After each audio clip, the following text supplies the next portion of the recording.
നമസ്കാരം. ഏതാനും ആഴ്ചകൾക്ക് മുമ്പ് വീണ വിജയനെ തേടി എൻഫോഴ്സ്മെന്റ് ഡയറക്ടറേറ്റ് ഉദ്യോഗസ്ഥർ പിണറായിയുടെ വസതിയിലെത്തിയപ്പോൾ CPM-കാർ ലഹളക്കിറങ്ങി. പരിശോധന കഴിഞ്ഞിറങ്ങിയ ED ഉദ്യോഗസ്ഥരെ ആക്രമിച്ച CPM-കാർ ഇപ്പോഴും അഴിയെണ്ണുകയാണ്. ആ ആക്രമണം പിണറായിക്കുണ്ടാക്കിയ ക്ഷീണം ചില്ലറയല്ല. പിണറായി വിജയൻ നേതൃത്വം കൊടുക്കുന്ന തൈക്കണ്ടി തിരുട്ടു കുടുംബത്തിന്റെ അടിവേര് മാന്താൻ ED-യെ പ്രേരിപ്പിച്ചതായി ആ ആക്രമണം. അതുകൊണ്ട് തന്നെ ആക്രമണകാരികൾ ജയിലിന് പുറത്തിറങ്ങാതിരിക്കാൻ പരമാവധി പരിശ്രമിക്കുന്നുണ്ട്. 2 മാസം പിന്നിട്ടിട്ടാണ് ചിലർക്കൊക്കെ ജാമ്യം കിട്ടിയതെങ്കിൽ മറ്റു ചിലർ ഇപ്പോഴും ജയിലിലാണ്. ഇതേ ഗൗരവം തന്നെ ഈ കേസിൽ ED കൊടുക്കുന്നുണ്ടെന്നും കേവലം വീണ വിജയനിൽ മാത്രമല്ല തിരുട്ടു കുടുംബത്തിൻ്റെ അടിവേര് മുഴുവൻ മാന്താൻ അവർക്ക് പദ്ധതിയുണ്ടെന്നും വ്യക്തമാക്കുന്നതാണ് ഇന്നലെ നടന്ന റെയ്ഡ്. തൈക്കണ്ടി വീണയുടെ ഭർത്താവും മുൻ മന്ത്രിയും CPIM-ന്റെ സംസ്ഥാന സെക്രട്ടേറിയറ്റ് അംഗവുമായ മുഹമ്മദ് റിയാസിനെ ചുറ്റിപ്പറ്റിയായിരുന്നു ഇന്നലത്തെ റെയ്ഡ്. റിയാസിന്റെ സുഹൃത്തുക്കളും റിയാസുമായി ഏതെങ്കിലും തരത്തിൽ ബന്ധപ്പെട്ട് നിൽക്കുന്നവരുമായ മലബാർ പ്രദേശത്തെ പലതരത്തിൽ ബിസിനസ് ചെയ്യുന്ന 5 പേരുടെ വസതികളിലും ഓഫീസിലുമായിരുന്നു ഇന്നലത്തെ റെയ്ഡ്. ED ഉദ്യോഗസ്ഥരെ ആക്രമിച്ച കേസിന്റെ പശ്ചാത്തലത്തിൽ സഖാക്കൾ മടിച്ചു നിൽക്കുന്നതുകൊണ്ട് പൊതുവെ ഇതിൽ രാഷ്ട്രീയം വേണ്ട എന്ന നിലപാട് CPM എടുത്തിരുന്നു. എന്നാൽ വീണയ്ക്കപ്പുറത്തേക്ക് CPM നേതാക്കളായ വീണയുടെ ബന്ധുക്കളിലേക്ക്, അതായത് വീണയുടെ ഭർത്താവിലേക്കും അപ്പനിലേക്കുമൊക്കെ കാര്യങ്ങൾ നീങ്ങിയതോടെ CPM-ന് തള്ളിപ്പറഞ്ഞു നിൽക്കാൻ കഴിയാത്ത സാഹചര്യമുണ്ടായി. പാർട്ടി ഇടപെടും എന്ന സൂചനയുമായി MV ഗോവിന്ദൻ രംഗത്ത് വന്നത് അതുകൊണ്ടാണ്.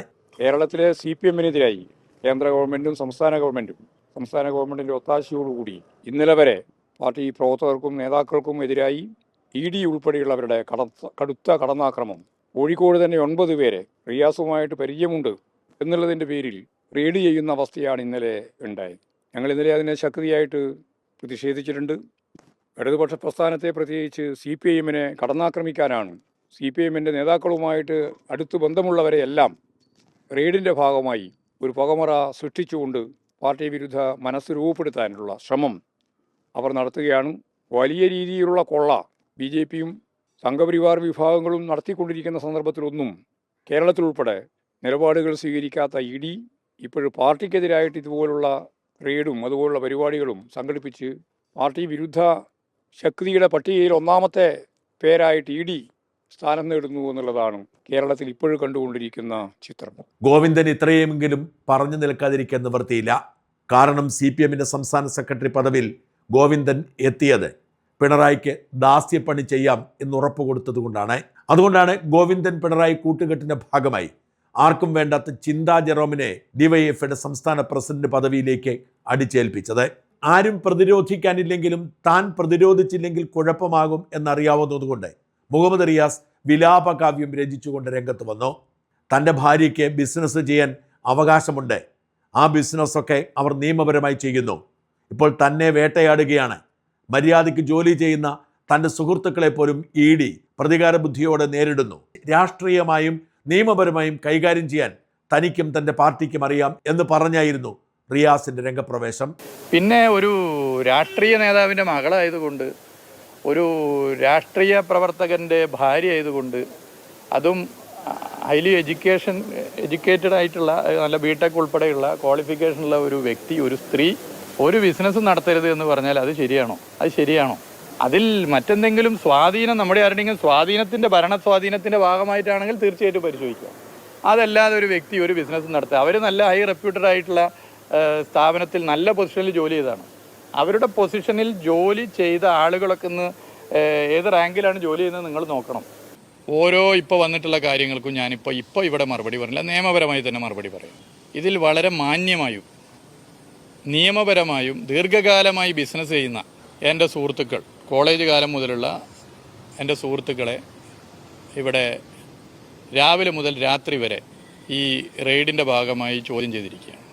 നിയമപരമായും മാന്യമായിട്ടാണ് അവരെ പറ്റി നിങ്ങൾക്കൊക്കെ അന്വേഷിച്ച് അറിയും. കോഴിക്കോട് ദീർഘകാലമായി ബിസിനസ് ചെയ്യുന്നവരാണ് അവരൊക്കെ. അപ്പോൾ ഒരു പുകമറ സൃഷ്ടിച്ച് ഒരു സംശയത്തിൻ്റെ നിഴലിൽ നിർത്താനുള്ള ശ്രമം ഒരു ഭാഗത്ത് നടത്തും. ED ഇതേക്കുറിച്ചൊന്നും ഒരു വിശദീകരണവും നൽകുന്നില്ല.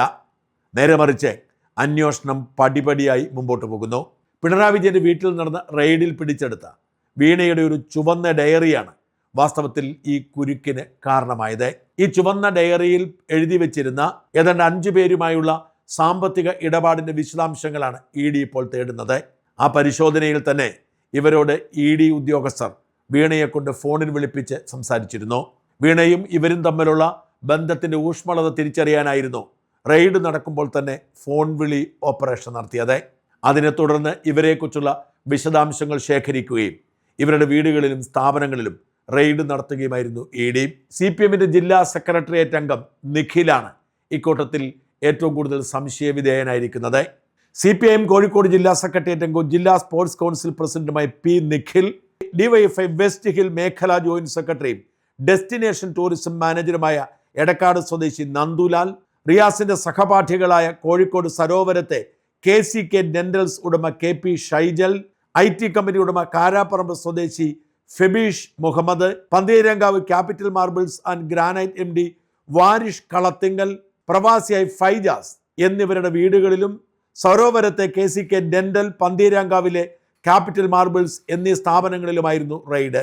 പ്രാദേശിക പോലീസിന്റെ സഹായത്തോടൊപ്പം കേന്ദ്രസേനയുടെ യന്ത്രത്തോക്കേന്ത്യ സുരക്ഷയുമുണ്ടായിരുന്നു റെയ്ഡിൽ. രാവിലെ ആരംഭിച്ച റെയ്ഡ് പൂർത്തിയാകുമ്പോൾ ഏതാണ്ട് രാത്രി 8:30ആയി.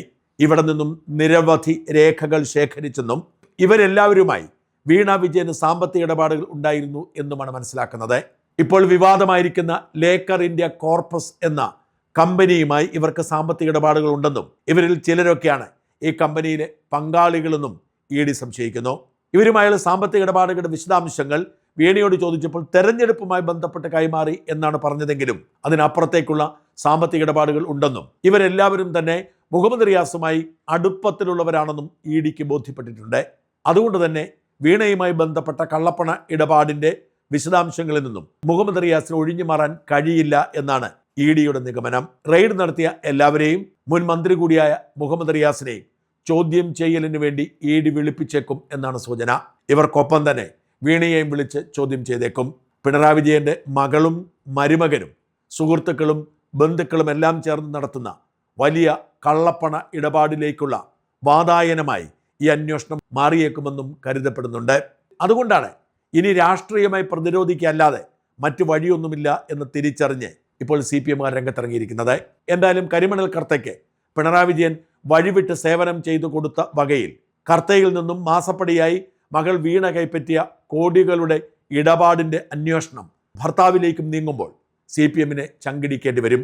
രാഷ്ട്രീയമായി എത്ര കാലം ഈ തെളിവുകളെ പ്രതിരോധിച്ചുകൊണ്ട് ഇവർക്ക് വാദങ്ങൾ ഉയർത്തി പിടിച്ചു നിൽക്കാൻ കഴിയും എന്ന ചോദ്യം ബാക്കിയാവുന്നു. മുഹമ്മദ് റിയാസിൻ്റെ സുഹൃത്തുക്കളും DYFI നേതാക്കളുമൊക്കെ എങ്ങനെയാണ് ബിസിനസ്സുകാരായത്? ഇവർക്ക് ഇതിനൊക്കെയുള്ള വരുമാനം എവിടെ നിന്ന് കിട്ടി എന്ന ചോദ്യത്തിന് ഉത്തരം അണികൾ പോലും ആവശ്യപ്പെടുന്ന കാലം വിദൂരമല്ല. പാർട്ടി പ്രവർത്തകർ പലപ്പോഴും പാർട്ടിക്ക് വേണ്ടി കൊല ചെയ്യപ്പെടുമ്പോൾ, പട്ടിണി കിടന്ന് മരിക്കുമ്പോൾ വിജയനും റിയാസുമായി ബന്ധമുള്ള DYFI നേതാക്കളൊക്കെ എങ്ങനെ സമ്പന്നരും നഗരത്തിൽ ഫ്ലാറ്റുള്ളവരും സ്വന്തം ബിസിനസ് സ്ഥാപനമുള്ളവരുമായി മാറി എന്നത് അണികൾക്ക് പോലും പിടികിട്ടാത്ത കടങ്കഥയായി മാറുന്നു. എന്തായാലും പിണറായി നയിച്ച തിരുട്ടു കുടുംബത്തെ ജനം വീട്ടിലിരുത്തിയെങ്കിലും അവരെ വെറുതെ വിടാൻ EDക്ക് ഉദ്ദേശമില്ലെന്നും അവരുടെ അഴിമതി കഥകൾ ഓരോന്നായി വരും ദിവസങ്ങളിൽ പുറത്തു വരുമെന്നും ആശ്വസിക്കാം, പ്രതീക്ഷിക്കാം.